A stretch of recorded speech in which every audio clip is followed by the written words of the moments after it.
विघ्नहर्ता श्री गणेश, श्री गणेश, श्री गणेश। भ्राताओं, अपने अस्त्र धारण करो।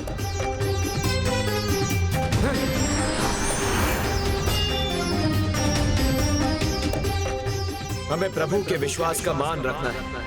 उस दुष्ट गजमुखन को पराजित करना है।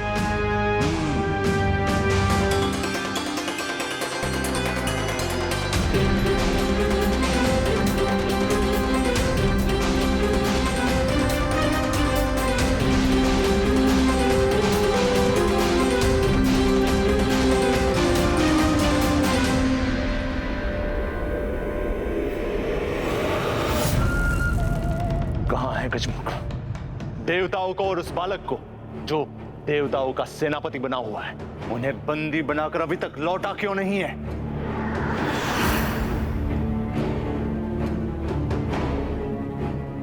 और प्रतीक्षा नहीं करूंगा मैं, शीघ्र उसका समाचार दो। असुरराज, युद्ध भूमि से अभी तक कोई नहीं लौटा।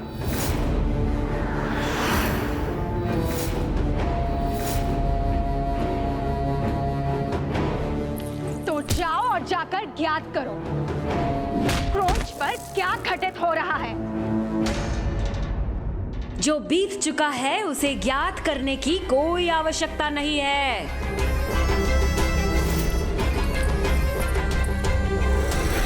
आवश्यकता है तो सूचना की, जो भविष्य में घटित होने वाला है, जिससे उसे अपने अनुसार तुम दिशा दे सको। किंतु भविष्य का ज्ञान तो तभी होगा जब कोई पंचांग देखे और उन भाविक घटनाओं को तुम्हारे सामने व्यक्त करे। और इसके लिए ब्रह्मदेव से उपयुक्त भला और कौन हो सकता है?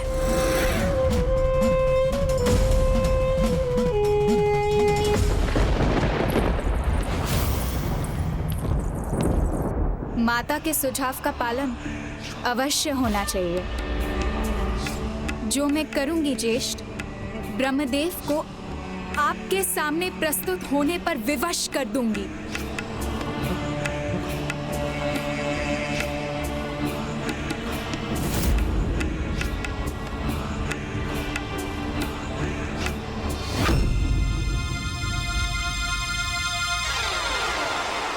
इतना दुस्साहस इनका उस दिव्य योद्धा के बिना ही आ गए। उचित है फिर, अब आ ही गए हैं तो मैं इन्हें उलझा कर रख दूंगा।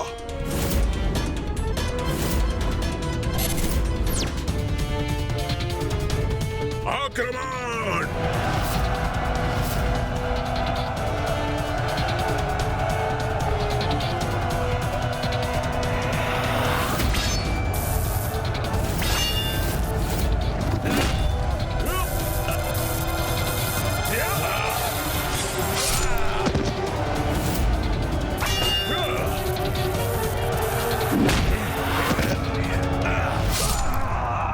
दुष्टों, तुम सभी को नष्ट करेंगे हम। तुम नहीं, मैं आहत करूंगा तुम्हें।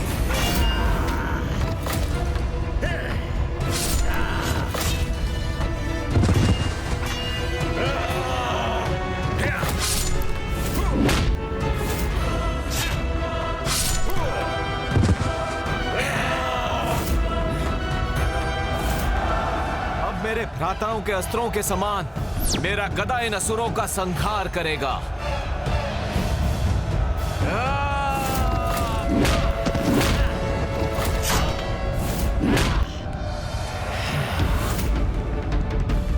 इन मायावी असुर सैनिकों को अपने मार्ग से हटाकर मुझे गजमुखन तक पहुंचकर उसका अंत करना होगा।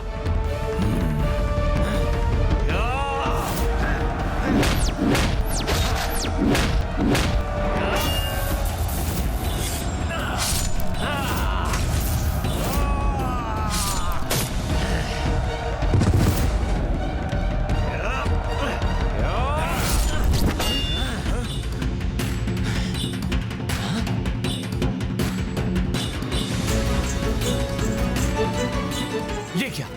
हम तो अभी भी वही हैं जहां से हमने आरंभ किया था।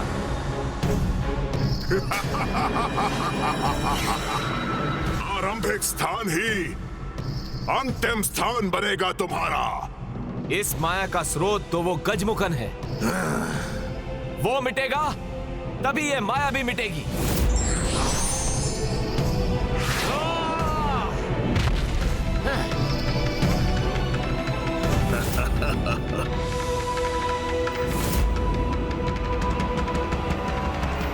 गजमुखन, इस बार तुम्हारी माया भी विफल होगी।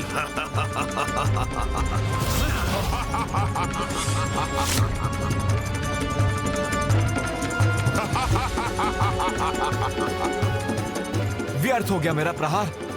गजमुखन तो यहां था ही नहीं। जय पराजय हमारी सोच पर निर्भर है। मान लो तो पराजय, ठान लो तो जय। इसलिए निराश मत हो भ्राताओं। हमें ठान कर आगे बढ़ना है और गजमुखन तक पहुंचना है।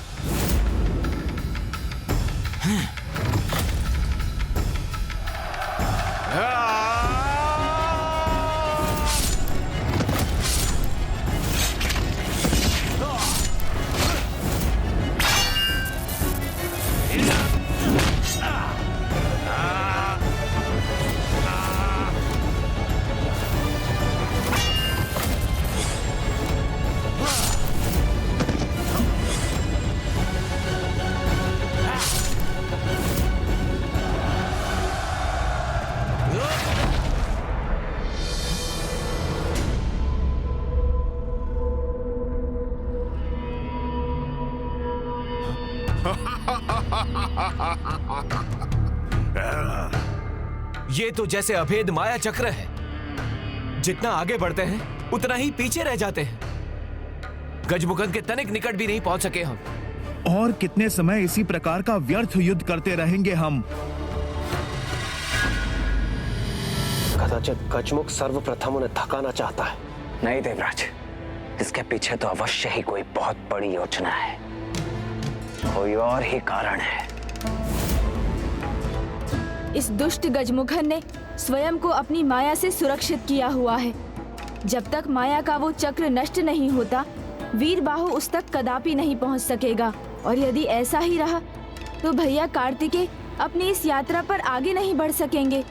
फिर मैं उन्हें विवाह के लिए कैसे तैयार करूंगा? तो प्रभु, क्यों ना हम ही आगे बढ़कर इन वीर बंधुओं की सहायता करें? भैया के आदेश के विरुद्ध जाकर? नहीं मूषक जी, क्या आपको भैया के क्रोध का अनुमान नहीं? मुझ तक कभी नहीं पहुंच सकते ये मूर्ख, किंतु अति शीघ्र इनकी मृत्यु इनके निकट पहुंच जाएगी।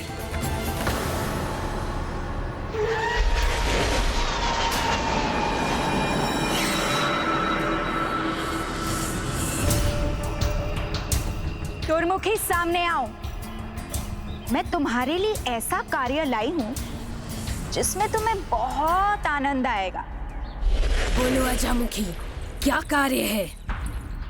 देवताओं का पीछा करने में तुम्हें बहुत आनंद आता है ना? और मैं तो तुम्हें देवियों को ढूंढने का कार्य देने जा रही हूँ। इसमें तो आनंद ही आनंद होगा।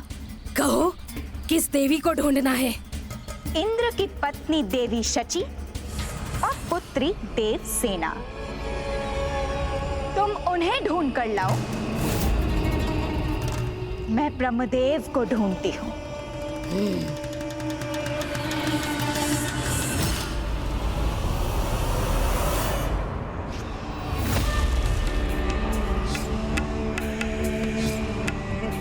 ब्रह्मदेव, बाहर आइए। स्वागत कीजिए अपनी अतिथि का। देखिए, किसका आगमन हुआ है आपके द्वार पर। आप पर छाया वो भयंकर संकट जिसकी आपने कल्पना भी नहीं की होगी।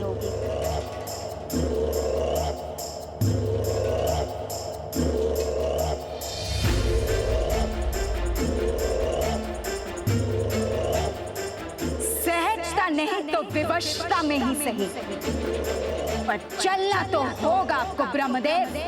नहीं तो आप जानते ही होंगे कि मैं संपूर्ण ब्रह्मलोक को अपने सींगों पर उठाकर ले जा सकती हूँ। अब आप निर्णय कर लीजिए कोई उत्तर नहीं दिया आपने, तो कदाचित मुझे अपनी शक्ति का प्रदर्शन करना ही होगा।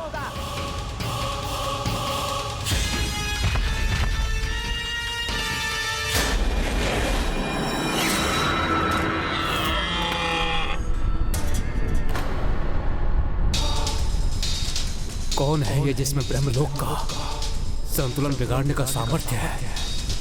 यदि ब्रह्मलोक अपने स्थान पर नहीं रहा तो संपूर्ण सृष्टि असंतुलित हो जाएगी।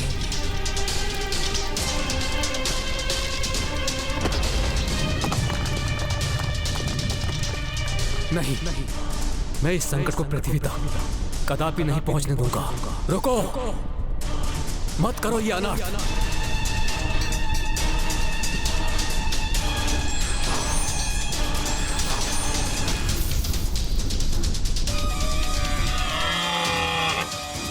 मैं प्रस्तुत हूं, तुम्हारी जो भी इच्छा हो पूर्ण कर लो, किंतु इस संपूर्ण सृष्टि को हानि मत पहुंचाओ।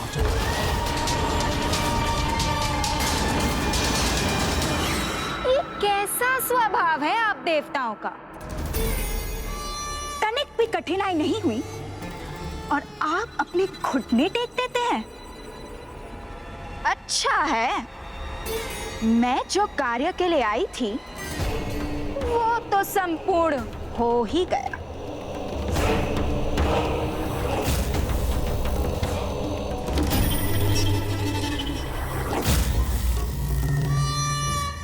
आनंद तो अब आएगा। पीछे हटो दुष्ट असुर।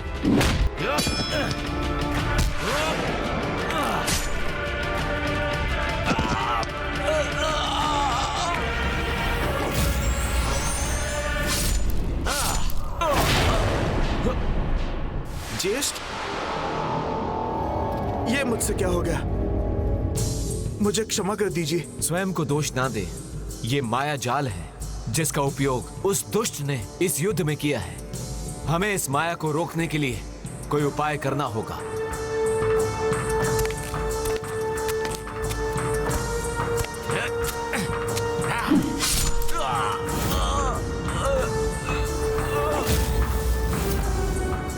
भ्राता, अब ठीक तो है ना भ्राता? क्षमा भ्राता, क्षमा। यदि ये गजमुख इसी प्रकार अपनी माया से इन्हें आहत करता रहा तो मैं अधिक समय तक मूक दर्शक बनकर स्वयं को रोक नहीं पाऊंगा। मुझे शीघ्र ही कुछ करना होगा। नहीं कुमार कार्तिक, आपने उन्हें वचन दिया था, जब तक वो आपकी सहायता के लिए पुकारेंगे नहीं, आप अपनी ओर से इस युद्ध में तनिक भी हस्तक्षेप नहीं करेंगे। भाई भाई के रक्त का प्यासा हो जाए, इसमें तो सर्वाधिक आनंद आता है हम असुरों को। मैं वचनबद्ध हूं, इसीलिए बेबस हूं, अन्यथा इस गजमुख की माया को तो कब का नष्ट कर दिया होता मैंने। इस माया को भेदने का एक ही उपाय है जिसमें मैं इनकी सहायता कर सकता हूँ, किंतु कैसे करूँ? वीर बंधुओं के पुकारे बिना यदि मैं गया तो भैया मुझे क्षमा नहीं करेंगे। हम तो जैसे उस दुष्ट के हाथों की कठपुतली बन गए हैं। प्रभु कार्तिकेय कितने निराश होंगे। कैसा विघ्न है ये जो हटने का नाम ही नहीं ले रहा। विघ्न? विघ्न को टालने का तो एक ही उपाय है। भ्राताओं,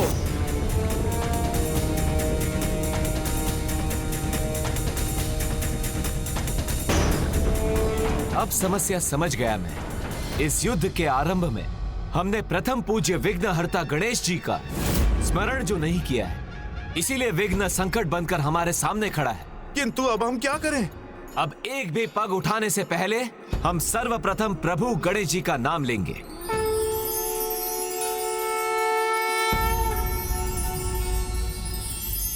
ओम विघ्नहर्ता श्री गणेशाय नमः। ओम विघ्नहर्ता श्री गणेशाय नमः।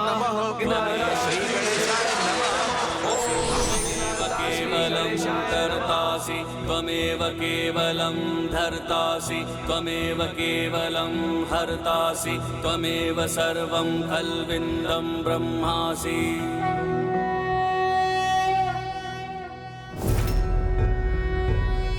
प्रभु यहाँ? हाँ, गजमुखन की माया नहीं, मैं स्वयं हूँ यहाँ। कुरु मे देव सर्व कार्येषु सर्वदा। मैंने तो गणेश से स्पष्ट रूप में कहा था कि उसे युद्ध में भाग लेने की अनुमति कदापि नहीं, किंतु फिर भी वो वहां क्यों चला गया? माया की शक्ति को एकमात्र भक्ति से ही भेदा जा सकता है वीरबाहु।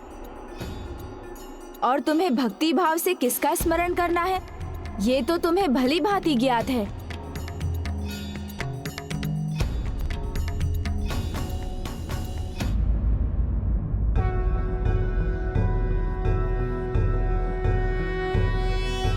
योगीश्वरो महासेनः कार्तिकेयो अग्निनन्दनः स्कन्दः कुमारः सेनानिः स्वामी शंकर संभव।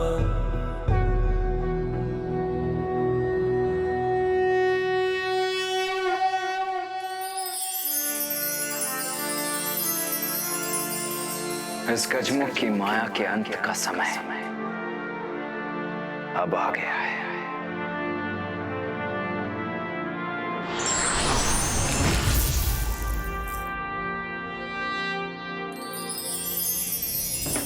पुरुषाय विद्महे महासेनाय धीमहि तन्नः षण्मुख प्रचोदयात्।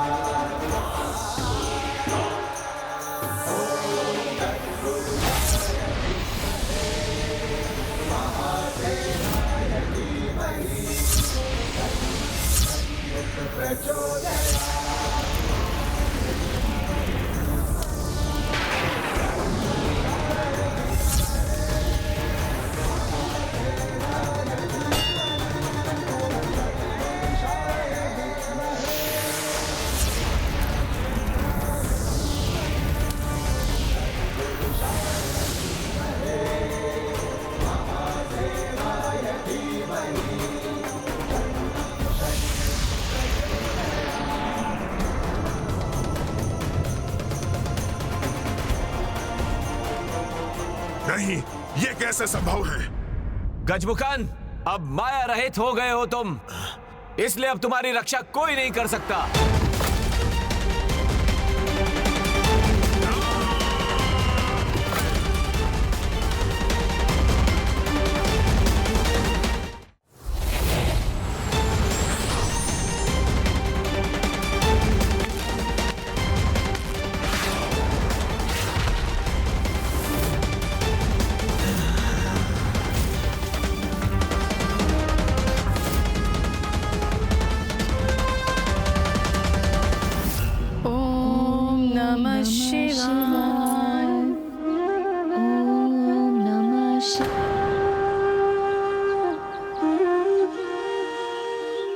माता, मैं प्रभु की पूजा के लिए बेलपत्र लेकर आती हूँ। रुको पुत्री देवसेना, सावधान रहना। देवसेना अर्थात दुर्मुखी ने इन देवियों को ढूंढ लिया। माता, आप चिंता ना कीजिए, प्रभु के आशीर्वाद के रूप में स्वयं प्रभु मेरे साथ, हमें कुछ नहीं होगा।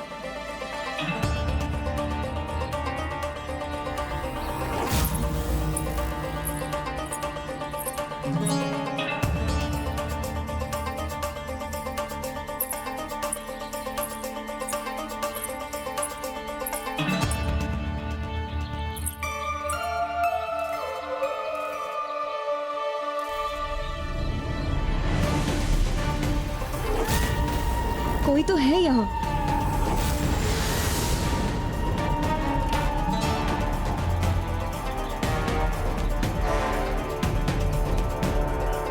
पर यहाँ तो कोई नहीं है।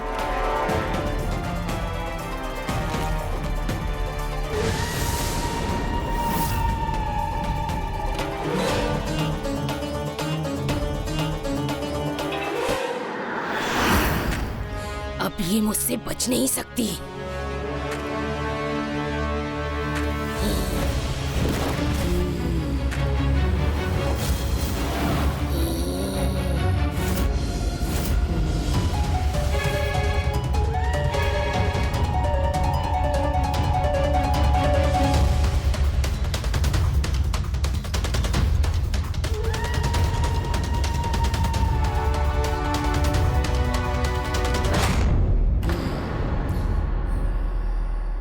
तुम सभी इसको पकड़ो, मैं इंद्र की पत्नी सची को लेकर आती हूँ।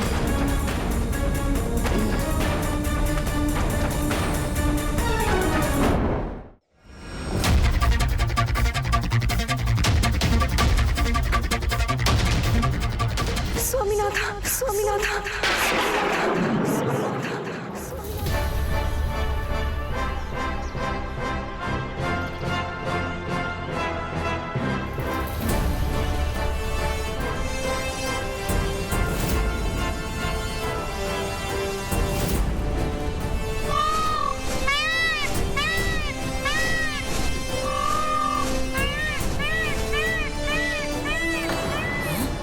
ये मयूर का स्वर कहाँ से आया?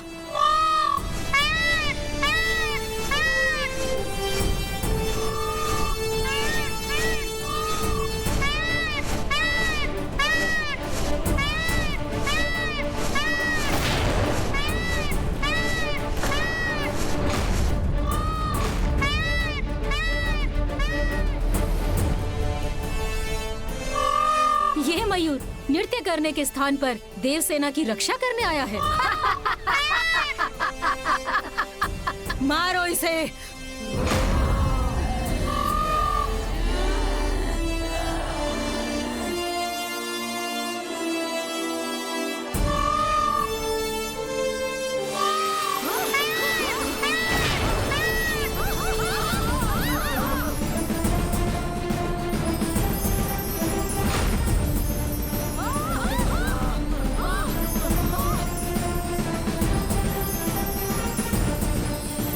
कदाचित मुझे अजामुखी को यहाँ लेकर आना चाहिए।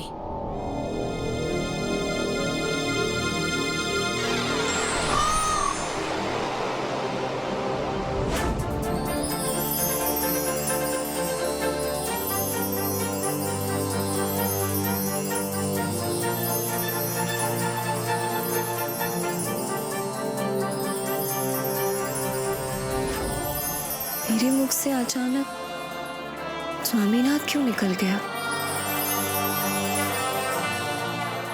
और मुझे ये दृश्य क्यों दिखाई दे रहे हैं? ये आपके भूत और भविष्य दोनों का संकेत है, जो आप पर शीघ्र उजागर होगा देवी।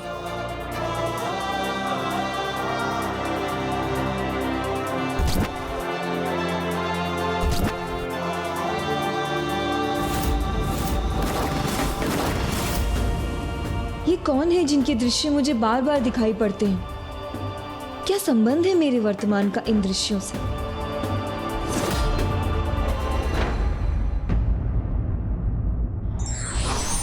अपने इष्ट पर विश्वास और उनकी भक्ति सभी शक्तियों पर विजय पाने का सर्वोत्तम उपाय है।